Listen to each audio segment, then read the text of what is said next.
Furar ou não furar o teto de gastos? Eis a questão. Eis a grande questão que hoje toma conta do governo Bolsonaro, onde se trava uma disputa entre corte de gastos e aumento do investimento público, e é a grande questão também no Congresso, onde há enorme pressão para flexibilizar a regra aprovada no governo Temer, mesmo que seja só um furinho no teto. Essa regra foi aprovada no governo Temer quando ainda nem se sonhava com uma crise da magnitude que atingiu o Brasil e o mundo. Pois bem, é possível conciliar um limite de gastos com as necessidades trazidas pela pandemia? Para debater esse tema, estão conosco o deputado Enio Verri, líder da bancada do PT, doutor em economia, e o deputado Heitor Freire, do PSL, do Ceará, mestre em administração. Agradeço muitíssimo a ambos pela disposição de debater conosco esse assunto que está literalmente pegando fogo, né? Eu vou começar logo com uma pergunta e vou, pelo critério da maior bancada, para o deputado Enio Verri. Deputado, fazendo aqui um pouco o papel do advogado diabo, o que a gente vê aí é que os juros caíram a patamares, os juros básicos da economia, né, o que o Brasil usa para rolar a sua dívida, a patamares nunca vistos, 2% ao ano recentemente. Os defensores do teto de gastos dizem que foi graças a esse controle que isso aconteceu. Como é que faz para lidar com essa situação em que precisamos gastar mais por uma imposição da realidade, mas temos um teto de gastos que, segundo alguns, possibilita uma economia enorme, por exemplo, na rolagem da dívida? Bom, primeiro cumprimentar o deputado Heitor, é um prazer conversar com você, Heitor. Isso não é verdade, essa afirmação de que nós chegamos a 2% da taxa Selic por conta do teto de gastos. Isso não é real.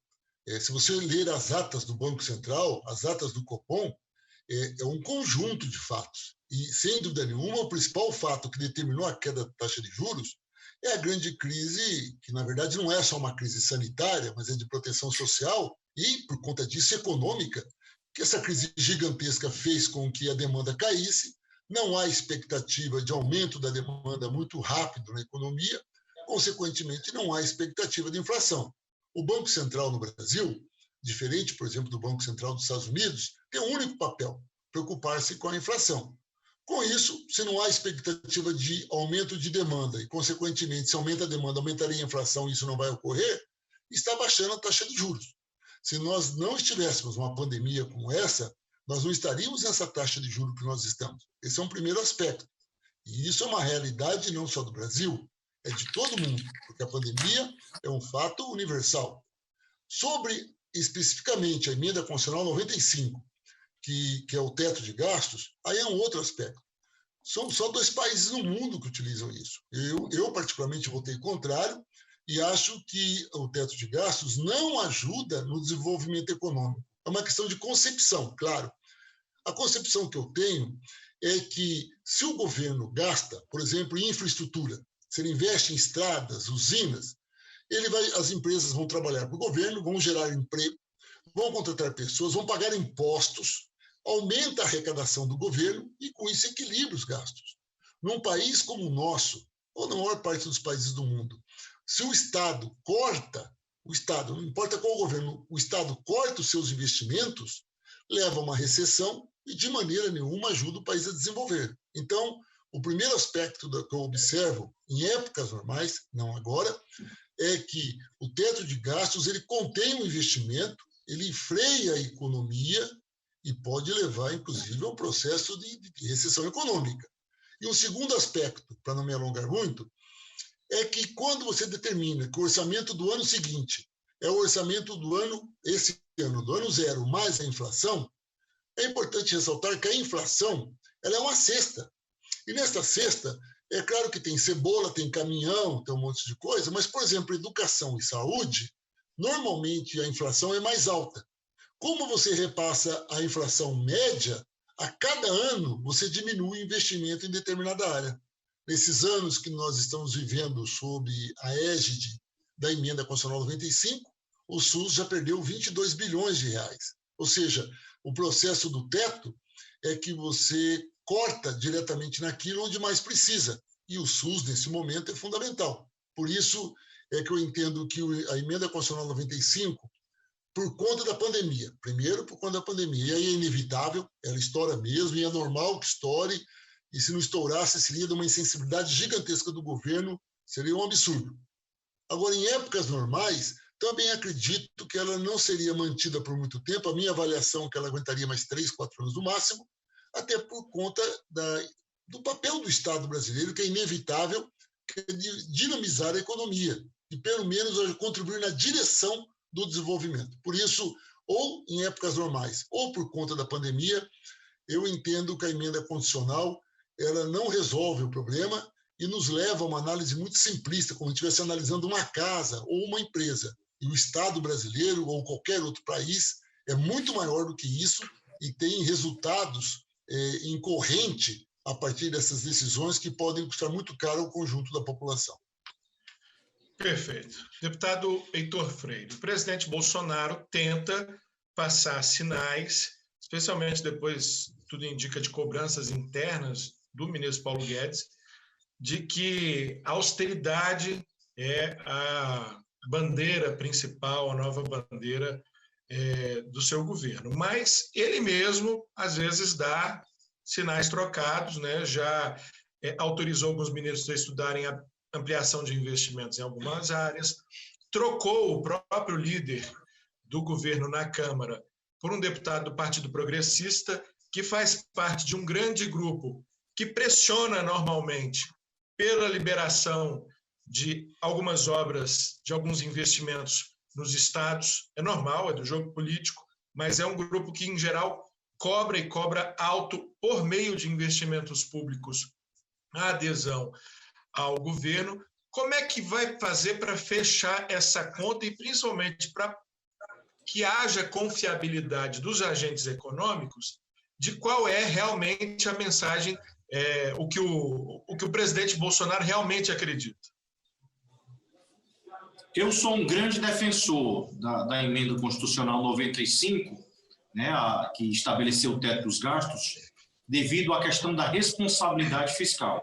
Eu geralmente uso uma analogia mais simples para aquele que está nos assistindo possa entender que se você tem um determinado salário, se você ganha R$2.000 por mês, você não pode estar gastando 5, 10, 20, 30 mil por mês. Então tem que se ter um teto.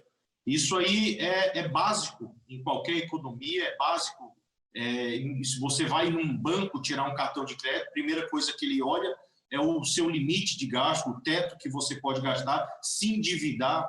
E o dinheiro, ele não é meu, não é seu, o dinheiro é de todos, é do povo brasileiro, é do pagador de impostos. Então, a responsabilidade, ela tem que estar atrelada a isso, sim.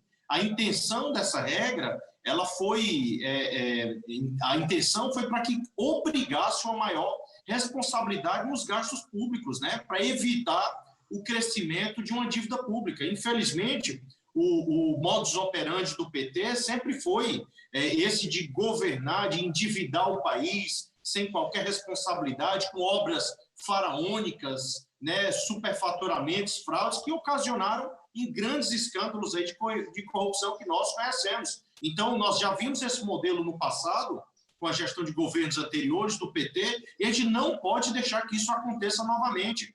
Por que eu defendo um teto de gasto? Porque ele vai impedir, né, o aumento da dívida pública na questão do longo prazo, vai controlar a inflação, ele vai permitir uma baixa, né, na taxa de juros, taxa Selic. Essa questão da segurança jurídica para os investimentos externos, ela é importantíssima. É isso aí que ocasiona uma diminuição na taxa de juros, né, que nós estamos vendo aí que bateram recorde. Então, essa questão da segurança jurídica para os investimentos internos é muito importante.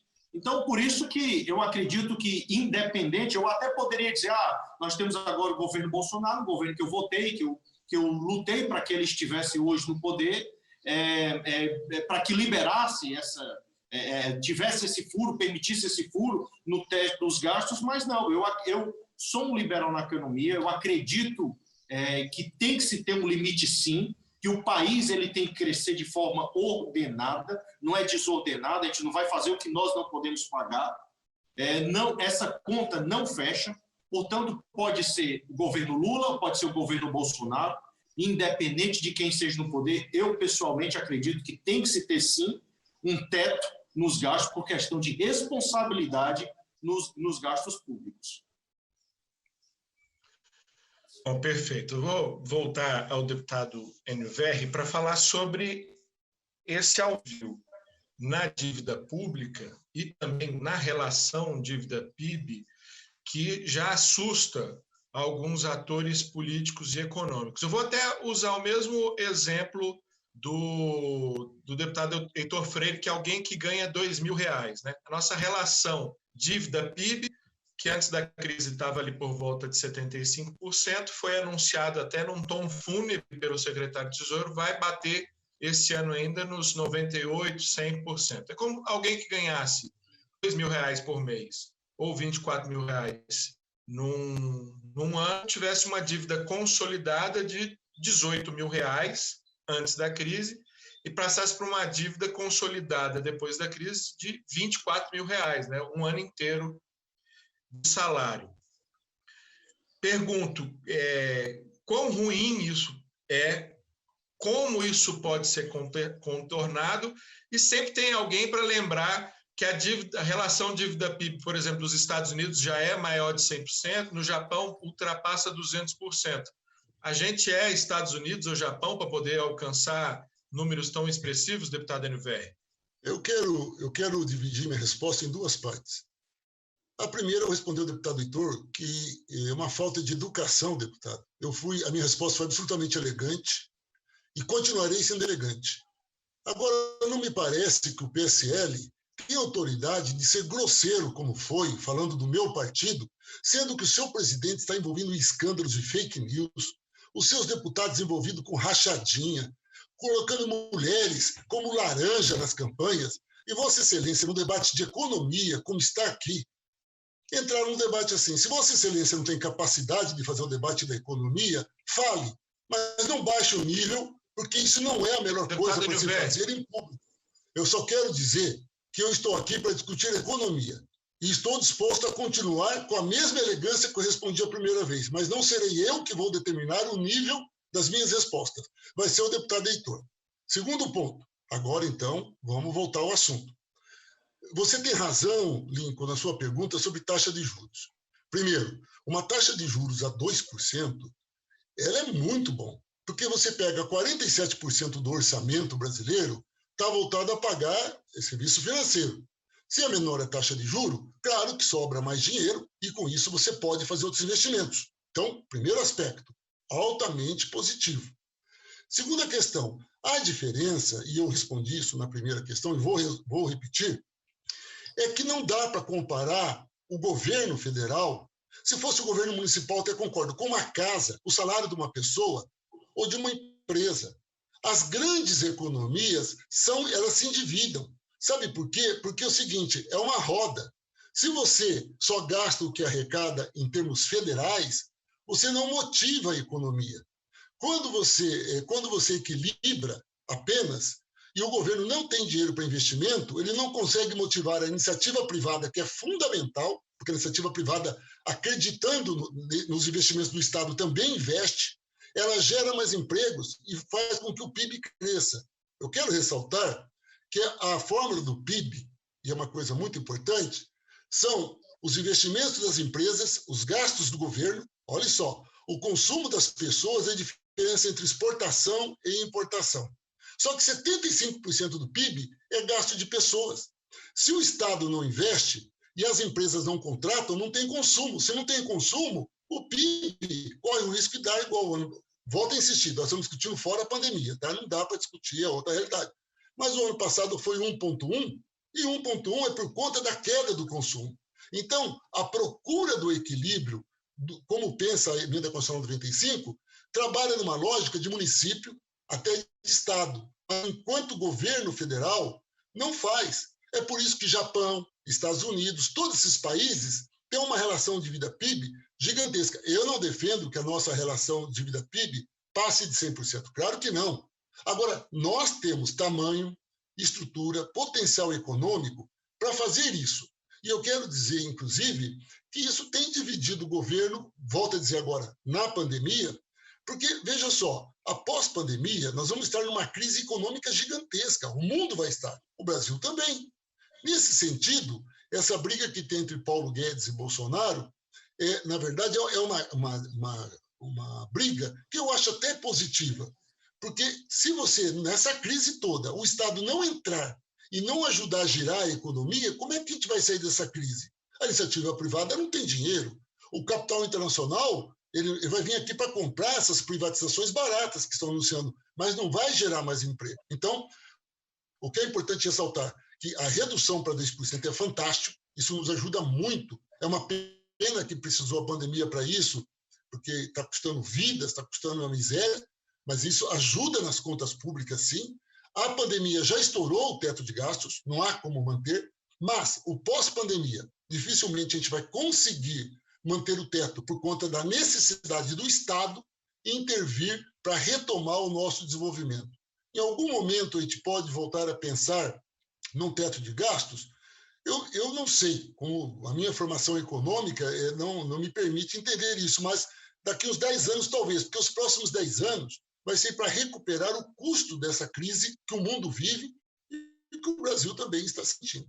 Deputado Heitor Freire, o senhor deixou muito claro que apoia a lógica do teto de gastos, mas eu pergunto, completamente sem flexibilização, como defendem alguns integrantes, inclusive da nova base governista, ou um teto totalmente rígido? Pergunto porque, como mencionei no início da entrevista, quando foi aprovada a emenda constitucional do teto de gastos, ninguém nem imaginava que teríamos aí um déficit da ordem de 700 bilhões já, né, no primeiro semestre, quando se falava de um déficit de algo em torno de 150 bilhões para o ano inteiro. É uma realidade realmente completamente diferente daquela que ensejou a aprovação do teto, e eu acho que é uma pergunta que muitos atores políticos e econômicos se fazem hoje em relação, especialmente a essa nova base que o presidente Bolsonaro constrói dentro do Congresso Nacional.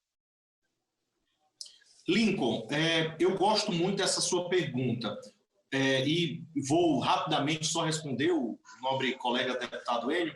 Peço desculpas, eu entendo que a verdade dói e o único caso concreto que nós temos de uma presidente que foi impeachmentada por pedaladas fiscais por irresponsabilidade foi uma presidente do seu partido. Então, peço desculpas, eu entendo que a verdade dói. Mas voltando aqui ao debate, no meu caso, eu não apoio qualquer flexibilização no teto de gastos. Pode ser Bolsonaro, que hoje não está no PSL, é sem partido, e sigo a mesma linha do ministro Paulo Guedes. Entendo que esse ano é um ano especial. É um ano que nós tivemos aí uma pandemia, que é uma crise que não é somente aqui no Ceará ou no Brasil ou em alguns estados, é algo mundial. É uma crise mundial, Estados Unidos, Japão, toda a Europa, a África, ou seja, todos estamos sentindo. Então, esse ano é um ano especial que eu acredito que nós vamos fechar o ano com déficit já na casa dos trilhões. Esse ano é um ano especial, um ano atípico. Porém, em uma normalidade, a conta ela tem que fechar. Isso aí é o princípio básico de qualquer cadernetazinha de contas, de qualquer conta, a contabilidade ela tem que fechar. Eu não posso fazer um gasto, eu gostaria muito. Eu moro em uma casa simples e eu gostaria muito de fazer uma reforma, ampliar para 10 quartos, colocar o melhor porcelanato, tal, mas infelizmente eu não posso pagar esse estilo de vida. Então a conta ela não fecha. O Brasil só pode investir naquilo que gasta. E até o teto de gastos, a emenda 95, ela foi exatamente para isso, que não pode superar o crescimento, né, dos gastos públicos, ela não pode ser superior ao ano anterior, corrigido por inflação. Então, ela segue uma lógica. Eu não apoio qualquer flexibilização ou qualquer furo no teto de gastos, seja Bolsonaro presidente, seja Michel Temer, seja Lula, seja quem for. Eu, pessoalmente, não apoio. O dinheiro ele tem que ser tratado de forma respeitosa, porque ele é do pagador de impostos.